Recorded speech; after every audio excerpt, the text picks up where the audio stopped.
Hejsan! Idag lär vi oss om strukturen i en saga. Struktur. Idag pratar vi om strukturen i sagor. Ordet struktur kommer från engelskans structure.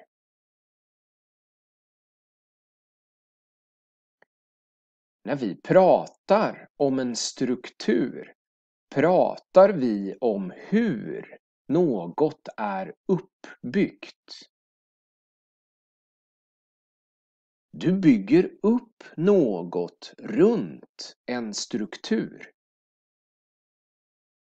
En byggnad kan till exempel inte stå utan en ordentlig struktur.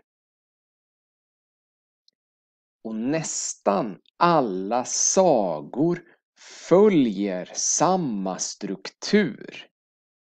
Alltså, de följer samma uppbyggnad. Och den ska vi titta på nu. Sagors struktur. Sagor börjar med en orientering. Här berättar du när berättelsen händer, vilka som är huvudpersoner och vad de ska göra. I en saga består ofta orienteringen av meningen "det var en gång" och så vidare. Orienteringen följs av ett problem. Här berättar du vilket problem som din huvudperson råkar ut för. Hela sagan kretsar kring problemet. I sagor har problemet ofta med magi eller sagoväsen att göra. Efter problemet kommer en rad händelser. De kan vara olika många, men ofta är de 3. Händelser är det som händer med huvudpersonen. De har med problemet att göra.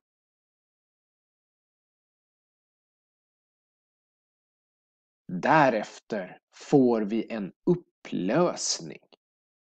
Här berättar du hur huvudpersonen lyckas lösa problemet. Sagan avslutas med en avslutning. I avslutningen berättar du vad som hände med huvudpersonen efter att han eller hon lyckades lösa problemet. Och i avslutningen dyker ofta samma mening upp. Och meningen är: och så levde de lyckliga i alla sina dagar. Ibland pratar man om en dramaturgisk kurva. Sagor följer en dramaturgisk kurva som ofta ser likadan ut. Den visar nivån av spänning i sagan. I början av sagan är spänningen låg. När problemet introduceras ökar spänningen. Sedan ökar spänningen hela tiden fram till att problemet löses. Och därefter får vi en snabb minskning av spänning. Och det sista som sker är avslutningen.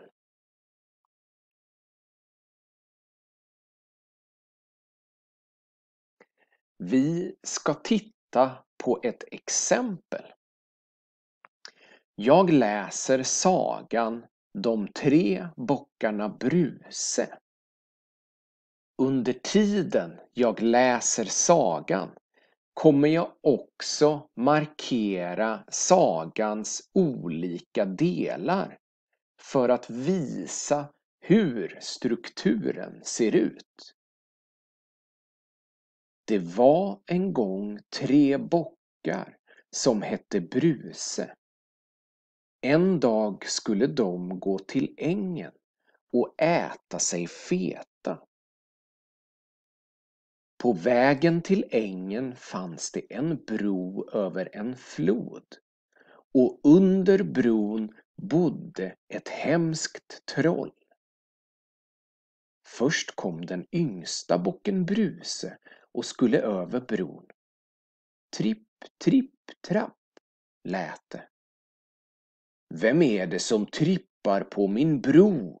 Skrek trollet. Det är den minsta bocken Bruse. Jag ska till ängen och bli fet, sa bocken. Nu kommer jag och tar dig, sa trollet. Åh nej, ta inte mig, för jag är så liten.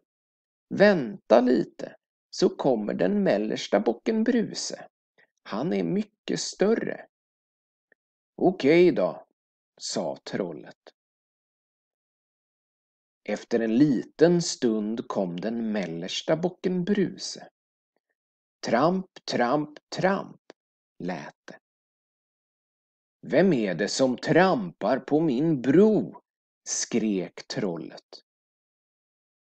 Det är bara den mellersta bocken Bruse som ska till ängen och bli fet, sa bocken. Då kommer jag och tar dig, skrek trollet. Åh nej, ta inte mig. Vänta lite, så kommer den stora bocken Bruse. Han är mycket, mycket större. Okej då, sa trollet otåligt. Rätt som det var kom den stora bocken Bruse.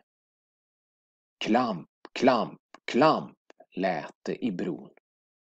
Den bocken var så tung att det knakade och brakade i bron. Vem är det som klampar på min bro? Skrek trollet. Det är den stora bocken Bruse, sa bocken. Det har jag väntat på. Nu kommer jag och tar dig, skrek trollet. Ja, kom du bara, sa bocken. Och så rusade han på trollet och stångade det så hårt att det for iväg långt bort och ner i ån. Och tack vare det kunde alla 3 gå till ängen. Där blev bockarna så feta att de knappast orkade gå hem igen. Vi repeterar sagors struktur. Sagor inleds med en orientering. De följs av ett problem. Problemet följs av en rad händelser.